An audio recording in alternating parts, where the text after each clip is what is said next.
are so many of them, and they are so exuberant, the Biafrans. Even the refugees sing, especially when they have just been told their homes have been recaptured and they can go back to them.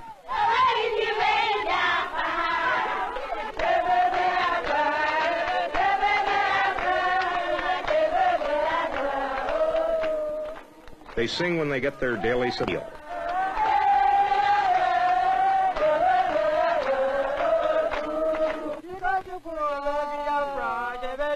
They sing when they work.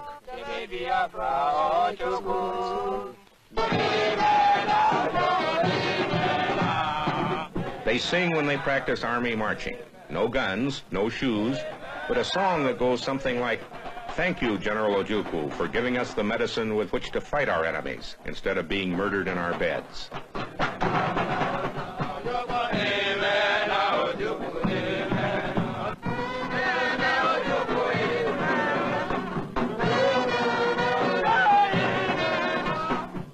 A kind of spirit that has kept them going through 2 years of starvation and defeat.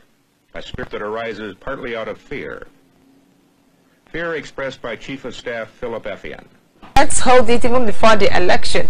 And of course, according to the leadership of IPOB, 16th of February 2019 happens to be the date selected for the Biafra referendum. And of course, it's still the same date for the Nigerian presidential election.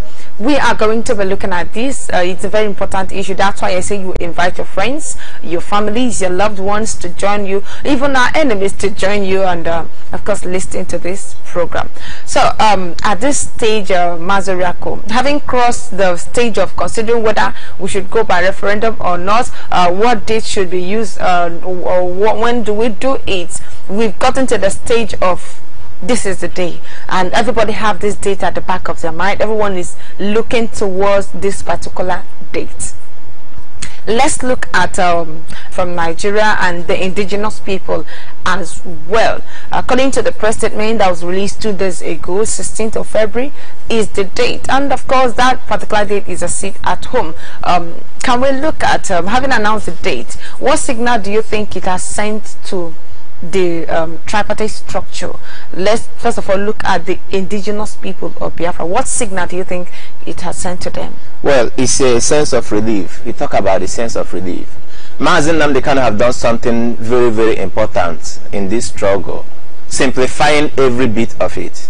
He brought this complex Nigerian system to a very, in fact, he simplified it to the minute elements of that. Anything that has to do with Nigeria, he brought it to the table and dissect everything. So the thing that has happened to us is the final conclusion, the final announcement of the date for Biafra referendum. And of course, you understand that the IPOB means the indigenous people of Biafra. It's about IPOB family members, and of course this is a people's driven referendum, and of course the date being fixed is the best thing. And Mazi Nnamdi Kanu has actually worked very, very hard, and when we all this while we talk about how hard IPOB leadership has been working, so bringing it to our doorstep is one of the best things that has happened to us. And of course the Biafra that people thought was going to be in years, you remember he said it, that Biafra restoration is not in years, it's not in months, it's in days. And that is why you see in the next about 2 weeks to come, today we'll be talking about Biafra referendum. We are talking about it in 2 weeks time. So you are seeing that what people thought that would happen in the next generation, that it's going to be in the time of their children, is already in our doorstep. So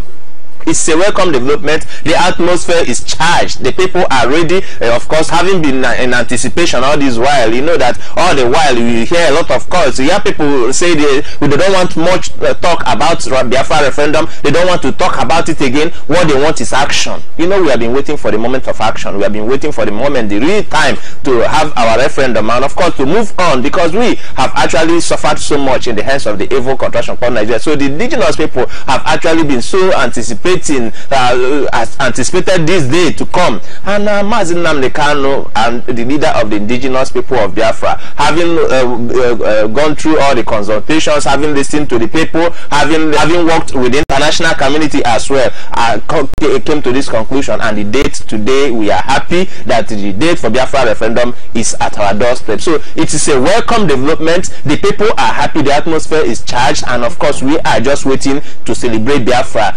focusing on 16th September. Okay, thank you very much. 16th February. Okay, so now looking at the Nigerian government, what signal do you think it has sent to the Nigerian government? Yes, the Nigerian government represents evil, represents disorganization, represents everything negative. Nigerian system represents death. So it has crippled the Nigerian system, because the Nigerian system, we know what they used to be, we know what Nigeria has been, because Nigeria, you know, when you are talking about Nigeria, you talk about a dead an entity. We talk about them in past tense because Nigeria don't exist.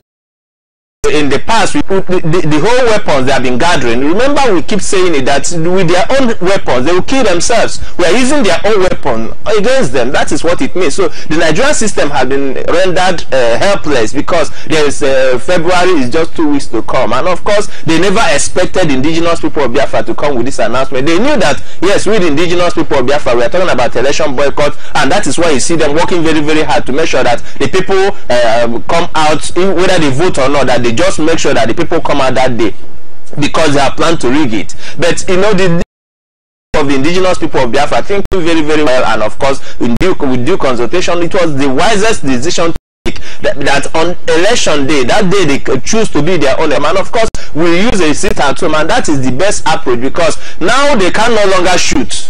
They can no longer postpone the election. It's just 2 weeks ahead. They have prepared everything for the election, and also, of course, the international community have been watching, and there's nothing they can do about it anymore. So it has been rendered helpless. They have no option than to dance to our tune, because you know the indigenous people of Biafra will dictate of course we set the agenda for them, and they keep dancing around. So all the games, all that they have done is to actually play into our doorsteps, and that is exactly what Mazi Nnamdi Kanu have done. They have played and played along at a trap, and that is where they are today. So they have been trapped, because Nigeria is a false entity. You know, we have been pursuing to a rat, and of course this rat chose to be a stubborn type, and that is the kind of thing you see in Nigeria. So Mazi Nnamdi a cage, and that is the 16th September they chose, and that is just actually where they put themselves. So we have caught them, and there's no escape on now. Yes, when you look at what we are involved in is freedom fight, and of course this is self-determination. When we talk about self-determination, that's because we all the temptations, all the challenges, all the Nigerian government have wanted was to push us to pick up arms. They have done everything, all the Operation Python that they have danced in our land, all the massacre, all the genocide they have committed, all that they have planned, and of course when we say they wanted referendum, they declared war. And to continue to respect us, it simply sent a signal of what Biafra looks like, because we are peaceful, the largest peaceful movement on earth, the most peaceful nation on earth is Biafra. And of course every approach, all the plans in peace to the international community, that the indigenous people of Biafra sue for peace. And of course in our approach, there's no other way that the international community would recognize us if not for peace. So it has sent a signal of peace. We are raising the flag of peace. We say no more violence. We say no more genocide. Do not kill. Nobody is allowed to kill any indigenous of Biafra, because we have sued for peace, we are fighting for peace. All the provocations, all the attempts to make us pick up arms failed. So it has simply sent a signal, and that signal is the flag of peace we are raising. And of course if the international community, even if they don't like it, they have no option, because we have determined to free ourselves, and we have chosen the most peaceful approach, and of course made it simple that even this a blind person, even anybody preparing liberation of our mind financially or whatever, we are prepared. All of them are all inclusive. What is important is that at the end of the day, and that is what we are working for. Okay, thank you very much. So what do you think would be the possibility of this referendum without the United Nations endorsement? You see, when you talk about the United Nations endorsement, you cannot be talking about United Nations endorsement because they are aware of what we are doing. From day one, remember that it's not a time when they look away from us. this time around, the indigenous people of Biafra is making sure that whatever we are doing, we're not just doing it in the backyard.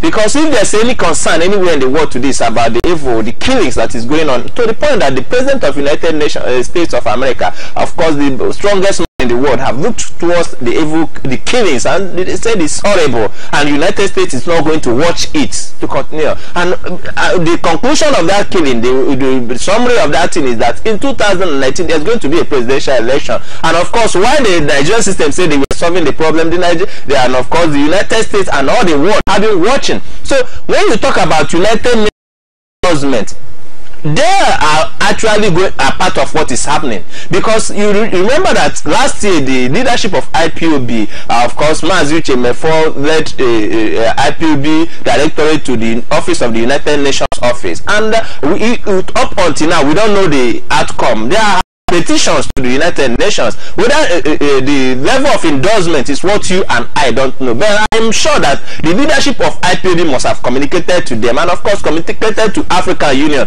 because our leadership are not sleeping. Whatever we are doing, we carry out the international community along. We signal them, we tell them what we are doing, because remember, it is the people's referendum. So endorsement is, of course, must have been a lot of endorsement from the international community. We are not just playing in the dark. Mind you, the election day is going to be also the international community, all the bodies that matter in the world will monitor that election, so it will be monitored by the international community. So when we are talking about endorsements, everything we are doing is part of the international system. We are simply following the international.